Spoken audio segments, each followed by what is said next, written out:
Hello বন্ধুরা, কেমন আছো? আশা করছি সবাই খুবই ভালো আছো। আমিও খুব ভালো আছি। আমি এখন রেডি হয়ে গেছি। এখন মন্দিরে পুজো দিতে যাবো। এপাশে বাচ্চারাও রেডি হয়ে গেছে।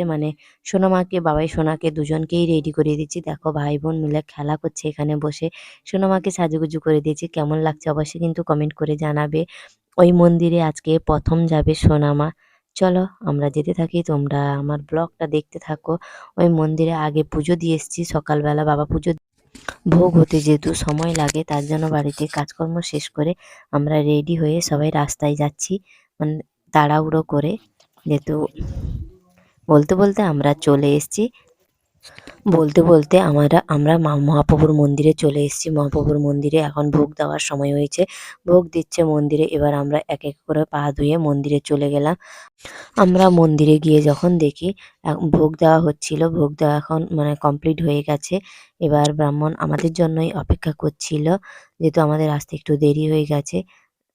ভোগ আজকে যে মহাপ্রভুর কাছে কি ভোগ দিয়েছিল সেটাই আমি তোমাদেরকে বলে দিই।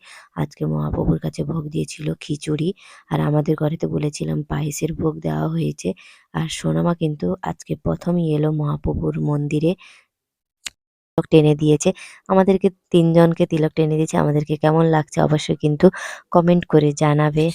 আমাদের পুজো দেওয়া কিন্তু কমপ্লিট হয়ে গেছে। ওই হ আমি আর সোনামা বাইরে বেরিয়ে একটু সেলফি তুলছিলাম।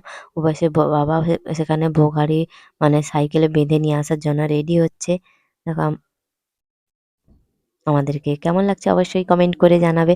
আর দেখো ভাই বোনের দুষ্টুমিটা দেখো, সাইকেলে যাচ্ছে বা ভাই যাচ্ছে সাইকেলে, আর বোনকে দেখো, দুজনের দুষ্টুমিটা তোমাদের সঙ্গে শেয়ার করে দিলাম। দেখো সারা রাস্তা ভাই বোন এরকম দুষ্টুমি করতে করতেই যাচ্ছে। চলো আমরা বলতে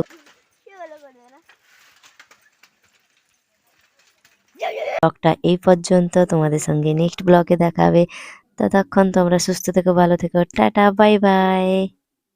আর আমাকে আজকে তিলক চন্দন টেনে পরে কেমন লাগছে অবশ্যই কিন্তু কমেন্ট করে জানাবে।